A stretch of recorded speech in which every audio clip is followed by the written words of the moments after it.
Bonjour, bonjour tout le monde. J'espère que vous allez bien. Bienvenue dans ce live, la 4e semaine que je fais des lives sur Instagram, avec un nouveau sujet du jour. Donc voilà, je vous invite à prendre le temps de vous déposer, prendre un verre d'eau, prendre le temps de souffler de votre journée d'aujourd'hui. Dépendamment où vous êtes où en ce moment pour l'écouter, quel moment c'est de la journée pour vous. Donc, cette semaine, salut Julie! Cette semaine, pour la série de live que je vais faire, ça va être sur une question très précise que je vais explorer en 4 temps. Et donc, la question que j'ai reçue de la part d'une maman cette semaine, en fait plutôt la semaine passée, va comme suit. Mon enfant est TSA, donc trouble du spectre de l'autisme. Il a 9 ans. Il met tout à sa bouche. Qu'est-ce que je peux faire à part lui empêcher de mettre les objets à sa bouche?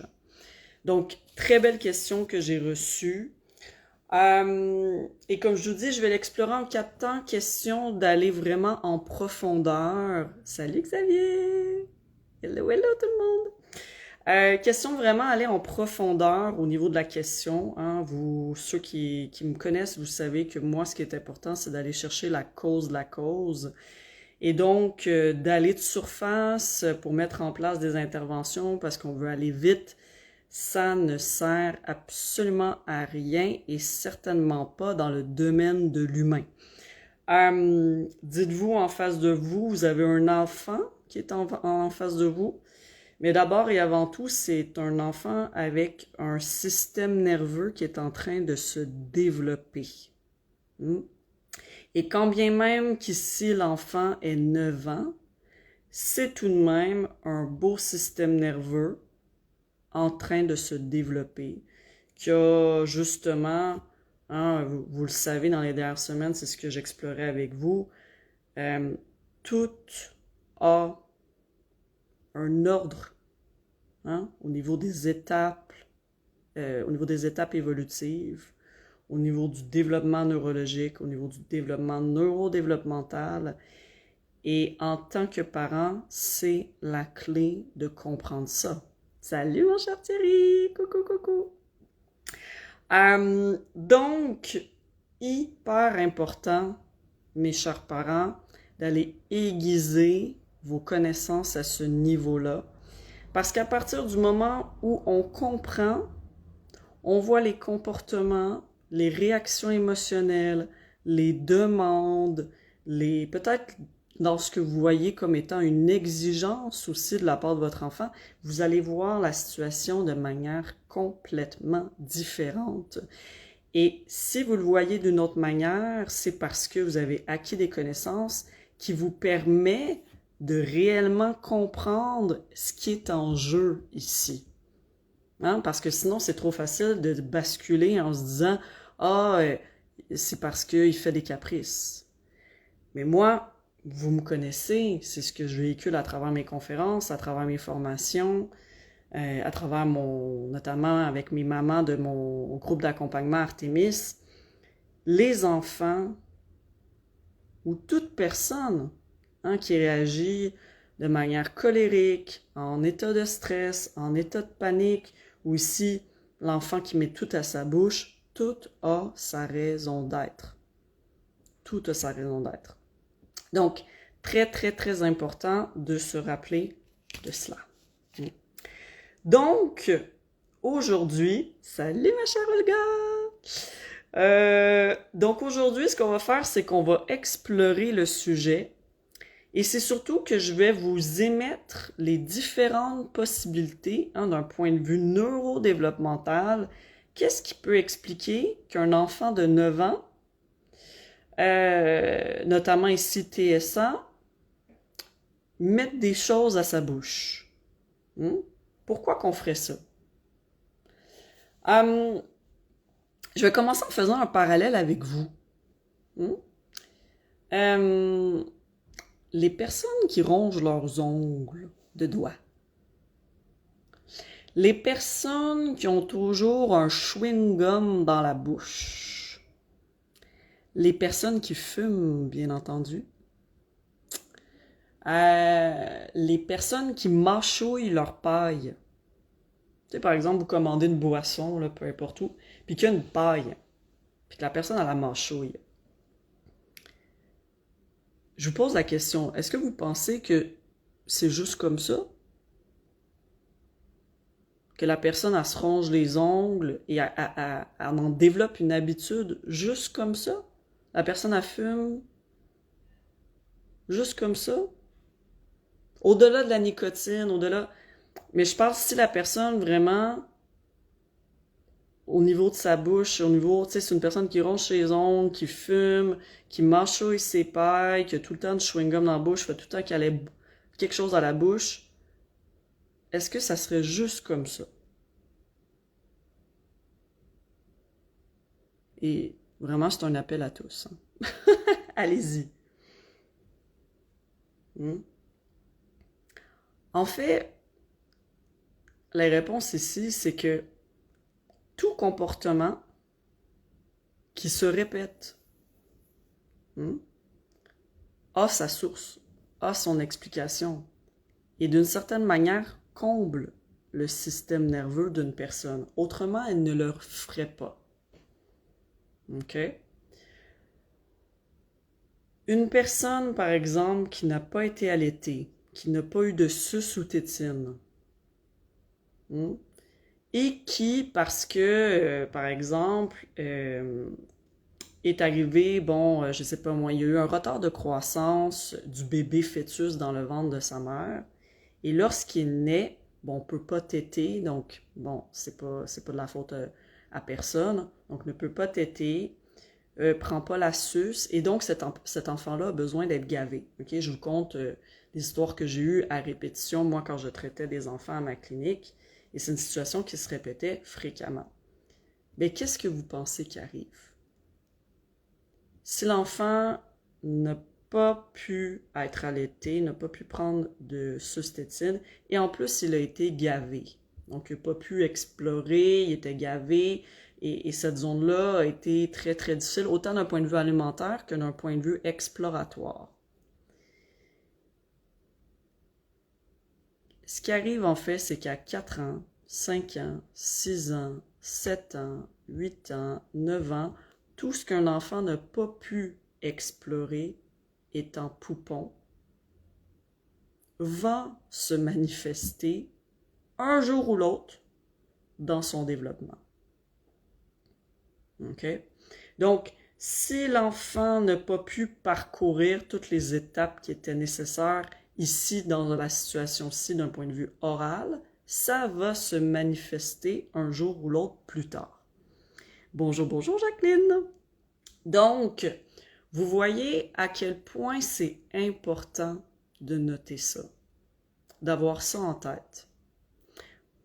Et pourquoi la personne le fait, c'est pas parce qu'elle est mal éduquée, c'est pas un caprice, c'est pas pour manipuler ou provoquer ses parents. Bien entendu, c'est pas parce qu'elle est mal élevée ou immature.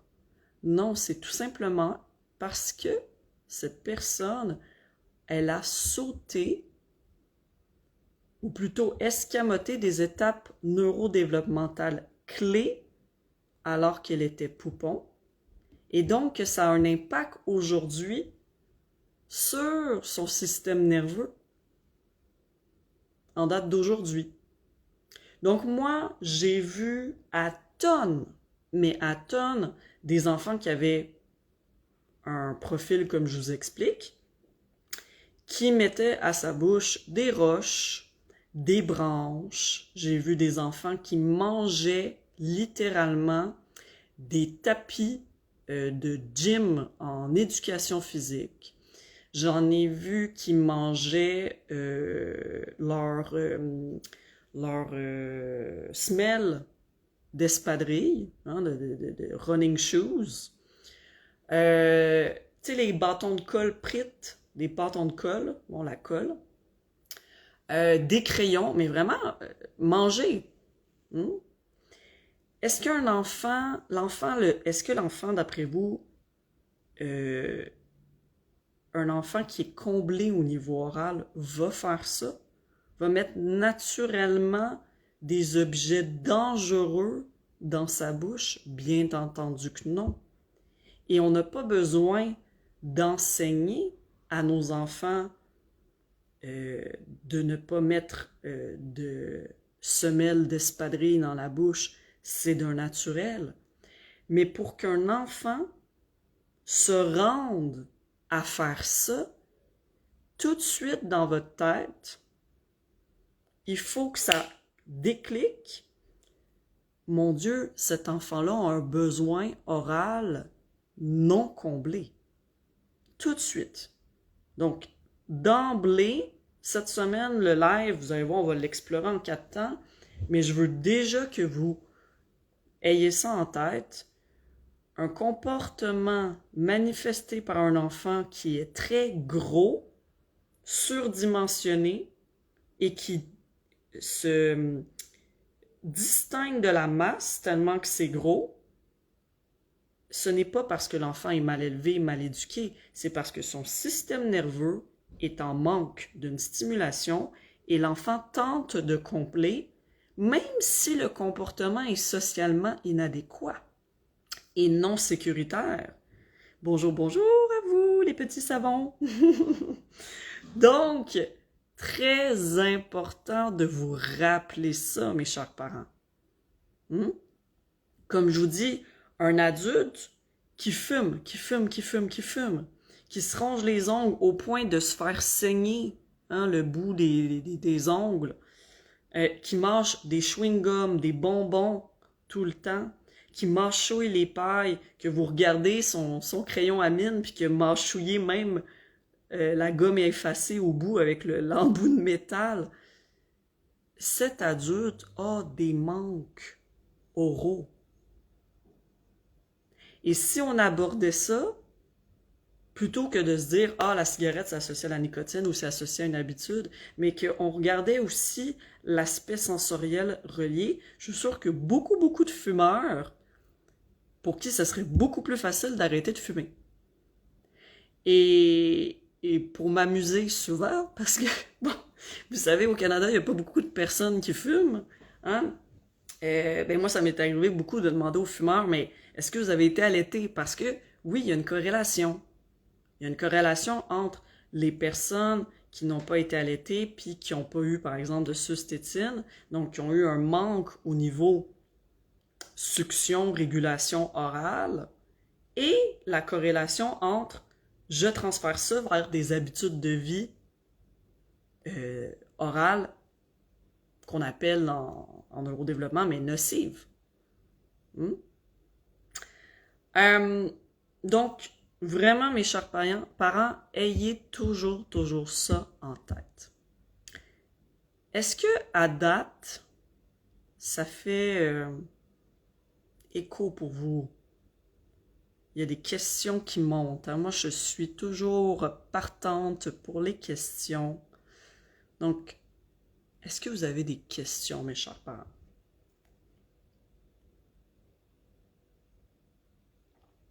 Peut-être que ça vous fait penser à votre partenaire de vie ou un ami. Hein?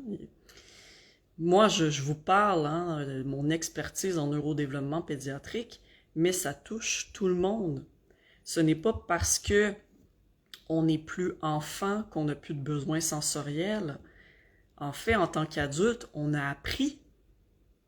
Et c'est surtout qu'on se dit, oh, la société, il accepterait pas trop que je mange mes espadrilles, donc je le fais pas. Mais je comble autrement. On a appris. Mais les enfants, ils sont pas rendus là. C'est hyper intéressant, dis donc, et je coche bien les cases que tu expliques par rapport à l'oralité et le fait d'être fumeur. Bon, bien, voilà. Hein? J'avais ma coloc, moi, avant que j'habite ici, en Bretagne. Ben, elle me disait, justement, elle n'a pas été allaitée, elle a pas eu de tétine.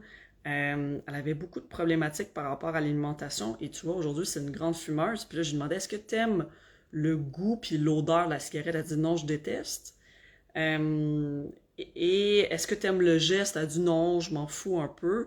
Elle dit c'est comme, puis elle arrangeait énormément ses ongles, puis elle me disait, ben c'est parce qu'elle dit, il faut tout le temps que j'ai quelque chose dans la bouche. Fait on le voit. Il y a d'autres fumeurs que c'est vraiment associé à la nicotine. Tu sais, elle me dit non, elle dit, je sens pas que je suis dans tous mes états si je fume pas. Tu sais, fait qu'il y avait pas nécessairement l'aspect nicotine, c'était vraiment le besoin d'avoir quelque chose dans la bouche. Fait que, tu sais, à la limite, tu te dis, bon, ben, si tu combes ça avec une sucette, à la limite, ou, bon, autre chose. Mais on voit que oui, ça a de l'impact, tu sais. Donc, notre enfant ici, TSA, qui a 9 ans et qui met tout à sa bouche, OK? Donc, on vient de voir, oui, il y a des enfants qui peuvent mettre tout à leur bouche parce que dans le fond, c'est pour explorer. Il peut y avoir plusieurs aspects. Un enfant va mettre des trucs à sa bouche, bon, pour explorer la texture de l'objet. Encore là, c'est pour les récepteurs tactiles oraux.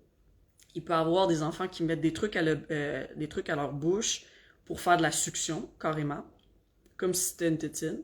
Il y en a d'autres que c'est pour mastiquer. Et pour mastiquer, là, on vient chercher le côté proprioceptif, hein, vraiment, hein, au niveau de l'objet. Hein, ce qui est cherché quand on mange un chewing-gum, c'est la proprioception, c'est la conscience orale et périorale, d'une certaine manière, qu'on vient chercher.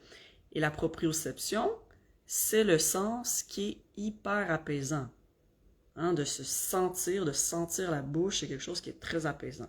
Donc, si vous voyez votre enfant, il mastique versus il fait de la succion, il vient chercher deux choses différentes.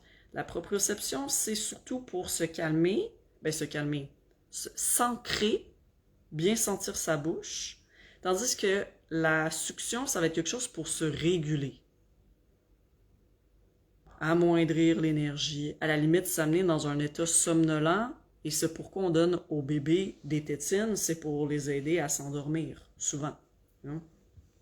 Dans les deux cas, ça répond aux besoins oraux, donc bien sûr que dans les deux cas, ça apaise le système nerveux. Fait que ça, on est dans la même catégorie de toute façon. Et à la base, j'ai une question pour vous. Bonjour Myriam! Hey, allô Alice! J'ai une question pour vous. À la base, pourquoi un bébé pourquoi un bébé met des trucs à sa bouche? Tu sais, on voit les bébés qui mettent des trucs à leur bouche. Pourquoi ils font ça? Pourquoi un bébé met quelque chose à sa bouche? Que ce soit sa main, ses doigts, ses pieds, les jouets. Pourquoi un bébé? Yes, exploration. En fait, il y a plusieurs raisons. Quand je prends un objet, le bébé dans sa main, il y a un point de réflexe qui s'appelle le réflexe de Babkin. OK? Le réflexe de Babkin, c'est que quand le bébé met quelque chose au creux de sa main, automatiquement, il va faire ce qu'on appelle un arc réflexe main-bouche. Donc, il va amener automatiquement l'objet à sa bouche. OK?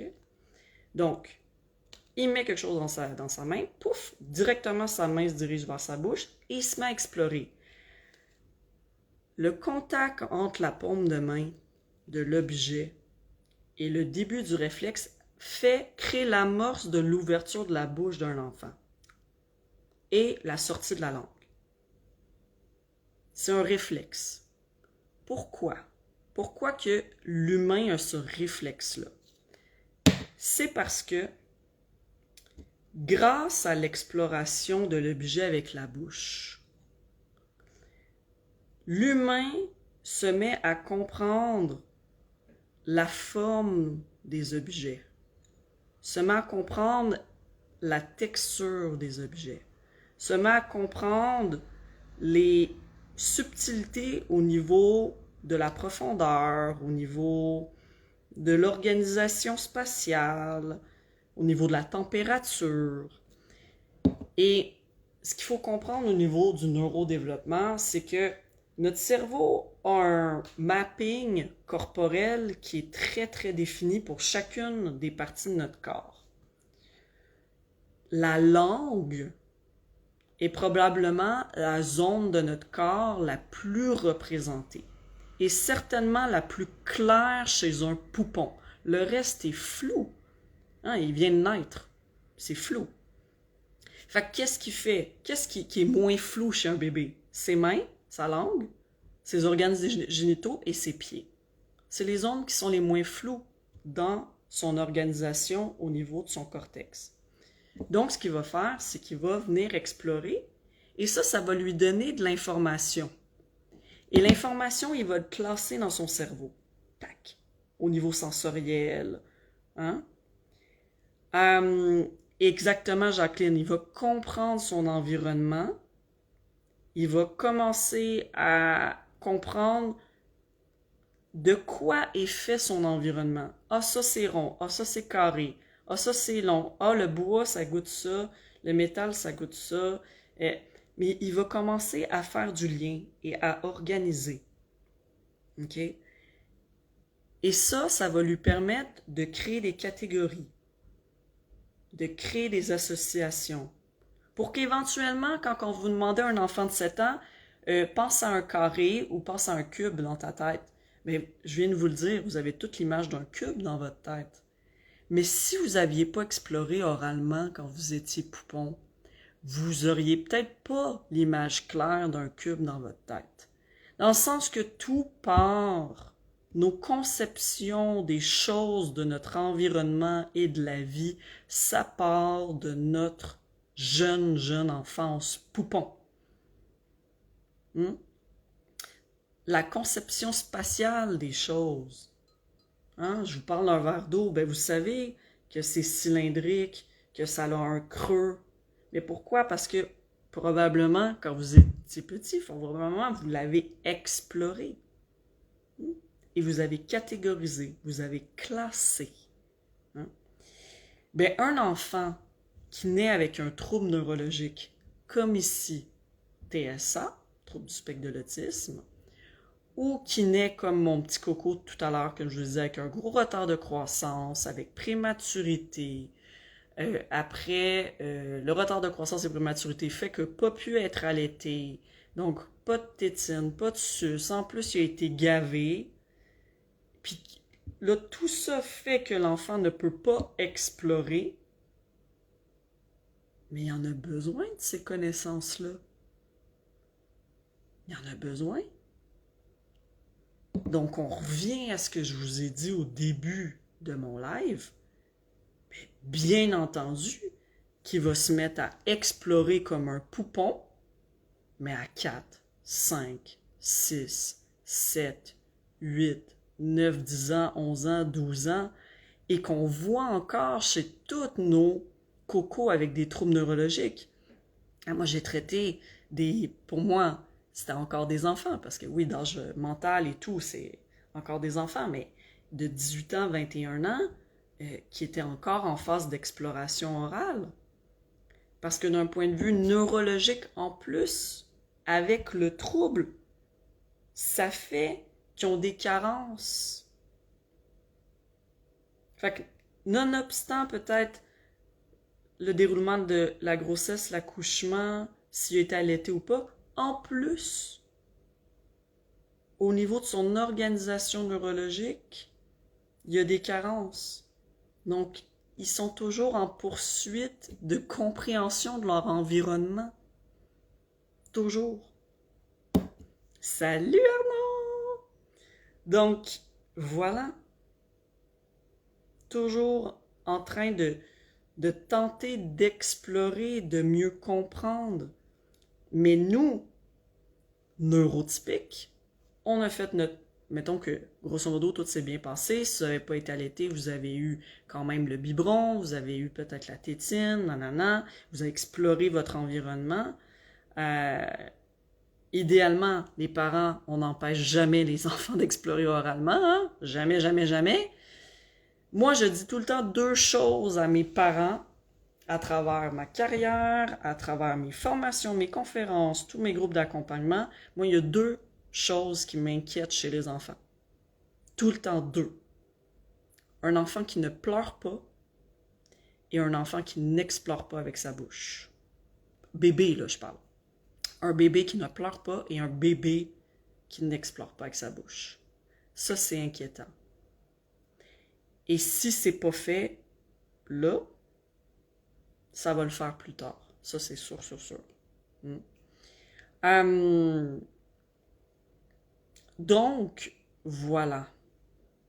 Très important de vous rappeler tout ça.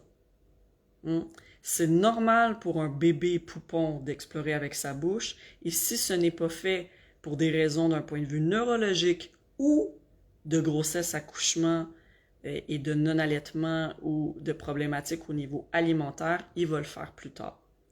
Ici, on a la combinaison des deux, parce que la maman me confirmait comme quoi qu'elle n'a pas pu l'allaiter. Donc, enfant, trouble du spectre de l'autisme, peu verbal, donc toute la zone orale est floue, la langue, le placement de la langue pour les phonèmes, hein? Les joues, les lèvres, tout ça c'est une zone qui est tellement floue, mais pourtant hyper représentée dans le cerveau. Fait que, vu que c'est bien représenté, ils ont besoin de combler énormément. Et le réflexe que je vous disais de Babkin ne disparaît pas tant aussi longtemps que l'enfant n'a pas exploré suffisamment. Un réflexe, c'est pour assurer la survie de l'humain. Le but de l'humain, c'est de devenir un être conscient, tant dans ses émotions, psychiquement parlant, mais aussi dans son corps physique. Donc, nos réflexes qu'on a à la naissance, qui sont évalués par les médecins, au bout de, arriver vers 4 mois, ils sont pas mal tous intégrés. Mais oui, pour la plupart, et moi, dans le fond, je suis formé en intégration des réflexes primitifs, si ce n'est pas intégré, ça se maintient dans le temps. Et donc, pour l'exploration orale, ça arrive aussi. Ça se maintient. Et donc, l'enfant ici peut avoir 9 ans, il pourrait avoir 12 ans, puis, encore une fois, le réflexe de Babkin se déclenche. Et à chaque fois qu'il y a quelque chose dans sa main, ouverture buccale, la langue qui sort, pouf, exploration. Et ce n'est pas parce que l'enfant veut vous faire honte, ou que vous l'avez mal élevé, mal éduqué, ou que bon, non, c'est tout simplement parce que il y a des carences et des besoins sensoriels oraux non comblés, qui tentent de combler à sa manière. Donc voilà. Est-ce que ça fait sens pour vous, tout ça? Avez-vous des questions?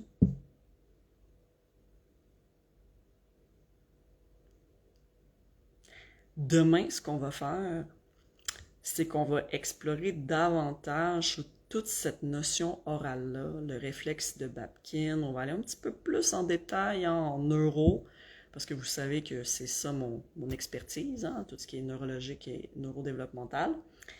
Et j'adore ça. Donc, on va aller explorer ça, et notamment d'un point de vue sensoriel ici. Hein? Qu'est-ce qui vient jouer, qu'est-ce qui est à tenir en compte dans la situation actuelle d'un enfant qui met tout à sa bouche. Donc, voilà, mes chers. Tout est clair? Yes, Jacqueline, super. Très intéressant, Myriam. Génial. Arnaud, la tétine n'empêche pas l'exploration? Pas du tout, Arnaud. En fait, c'est une très bonne question. Je vois beaucoup qu'en France, il y a plusieurs pensées comme quoi que la tétine, elle est nuisible. Mais en fait, la tétine, c'est un outil. Si c'est bien amené, bien retiré à temps, il n'y a pas de problème. La tétine permet à la base de faire, d'offrir à un enfant un outil d'autorégulation. OK? Si c'est bien retiré à 18 mois, maximum, Ça ne crée pas de problématique au niveau des dents. Ça ne crée pas de problématique au niveau de la respiration. Ça ne crée pas de bouchon pour le langage. Et certainement, ça n'empêche pas l'enfant d'explorer. Parce que vraiment, le souci de la tétine, c'est régulation. Je m'auto-calme. Mais l'enfant a toujours besoin d'explorer plein d'objets. Donc, il va enlever lui-même sa tétine, puis il va se mettre à explorer. L'exploration, elle est nécessaire pour construire les connexions synaptiques, hein, au niveau des aires primaires, secondaires, associatives et tertiaires. Mais la tétine, c'est juste d'un point de vue régulation émotionnelle au niveau du système limbique. On n'est même pas au même niveau de la même couche d'un point de vue neuro, au niveau de ce que ça comble. Fait que non. L'enfant, par contre, qui manque énormément de sentiment de sécurité, on va remarquer que oui, il va vouloir garder sa tétine à la bouche. Et donc, c'est là à nous de voir comment on peut augmenter la rassurance de notre enfant. Et là, il y a d'autres stratégies, par exemple le portage. Fait que, ça, c'est d'autres stratégies que moi, j'enseigne dans mes conférences, puis mes formations, puis mes groupes. Parce que justement, la tétine, un moyen d'autorégulation, et après, autrement, l'exploration se fait très, très bien. Donc, voilà, mes chers. Ça ressemble à ça pour aujourd'hui. Je vous remercie de votre présence et votre participation. Puis je vous invite à me suivre cette semaine pour la suite de ce live concernant la question de la semaine. Donc, je vous fais des gros bisous et je vous dis à demain. Ciao!